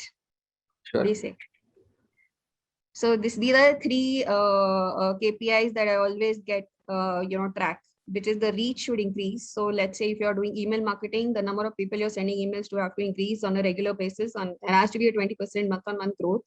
Website traffic has to increase, your subscribers have to increase, your email followers has to increase, and not just your followers, the founders who are the thought leaders in the company, because you have to do branding for the founders also, their followers have to increase because they get the maximum relevant followers. Then leads have to increase, obviously, that is obvious. The CAC has to be tracked, the time to, all of that. And the last thing is the credibility. This also I track on a monthly basis. Even in day one, you have only one review probably, but every month you keep increasing on that. So these are the three things, three main KPIs that I work on for my marketing team. Can I show something as well? It is just very exciting to see this, Mansi. I don't believe what a striking coincidence this is, including numbers in terms of growth also. This used to be our dashboard. We still use it to an extent because some things we can't automate with HubSpot. We literally used to measure on every channel, literally week on week, and our project growth rate for a month was also 20%. We now struggle to keep that momentum going on, but every single thing every week has to be constantly tracked. And the more is that 20% week on week, Dhruval? No, month on month. 20% over this month, yeah. And then you just kind of analyze every single thing, even on search, ads. If it is week on week, then there's some magic going on. Yeah, I think that would be awesome. And I'm just setting the IPO bar. Yes, now after today, yes, that is what. And then some of these things could be automated as well. So HubSpot is definitely a great tool everybody knows about. So we keep measuring everything weekly and monthly into like now beautiful graphs as well. It's more digestible for the team and it looks cool, much easier for me to consume also. Like for example, even on our Twitter, right? What happened from last 30 days to this month? And on our LinkedIn community page, we were at whatever this number. Wow, now we have 15,000 followers, right? So every single thing gets measured, and if the growth number has to be consistent. Even on our landing pages, what the traffic is, views are, how many people clicked, who clicked, which links people are clicking from. Again, this is more advanced stuff. I don't know. We did this like 2 years ago, but we keep adding more and more KPIs to this. Great. Shubhra, what did you take as metrics for yourself in your marketing? So initially, as I told, it was more, to get first 15 customers. So more of setting the credibility was the bigger issue. So that was the goal that point in time. Now, definitely, how Dhruval is showing, we also do a lot of, Excel sheet based tracking from various channels. Yeah. Awesome. Mansi, I think you should put a screenshot of that on Twitter. You're on mute. I think the audience is asking for the Excel sheet that we will show. That as well, but at a high level, because the sheet may not fit for everybody, but what you are posting, everybody can extrapolate from. I think both those should go together, right? So tag each other. Awesome. So thank you, folks. This was a brilliant session. I loved it. I learned a lot. I think I don't think I've heard a vertical SaaS marketing session before, and I think the different perspectives came really well. For those of you who are in the very early stages, listen to Shubhra, understand what she did. Conversations are very important. Deep understanding of the domain is very important. Do those things. Don't necessarily sell to India SMB, then mid-market, somewhere else, and then enterprise somewhere else. That part of the journey you can avoid. Sridhar Vembu says it well, earning $1 is easier than earning a rupee. Then if you have something figured out on the problem side, that you're solving a problem that's worth solving, you have a few customers, listen to Mansi, do what she said, work on channels, work on things that will actually help you get that focused growth in these different things in marketing. Invest that effort, be structured, don't be ad hoc. If you as founders are techies and don't have marketing experience, don't hesitate to hire top-notch talent that can work for you. And finally, Dhruvil is showing that he's going to shoot for 20% week-on-week growth in these metrics, from now on, so that he can get to an IPO fast, and we can also be happy for him, right? And so Dhruvil's message is that even if you are selling a mission critical product to your vertical SaaS companies, customers, which is what is the case for many of you. If you're doing that, then you have to be like really, really building a very strong credibility around your brand. And that is something that a lot of Indian companies have not done in the past, right? So you're hearing it probably for a very first time. Very few times you would have heard this before. But this is all hard work, right? Building a vertical SaaS business is not easy. You need to have huge amount of domain expertise. You need to have a huge amount of marketing muscle before your salespeople can convert deals faster and can scale the pricing on those deals. So best of luck to all of you folks. Thank you folks for all joining on a Saturday morning and staying all the way till the end. I think we had 103 people maximum and we have 98 people. Morning, Prasanna, you're now. losing It's track fantastic. Huh? It's Saturday morning, not Sunday or Monday. Saturday morning. Yeah. You're working a lot, it looks like. Yeah, absolutely. Thanks, folks.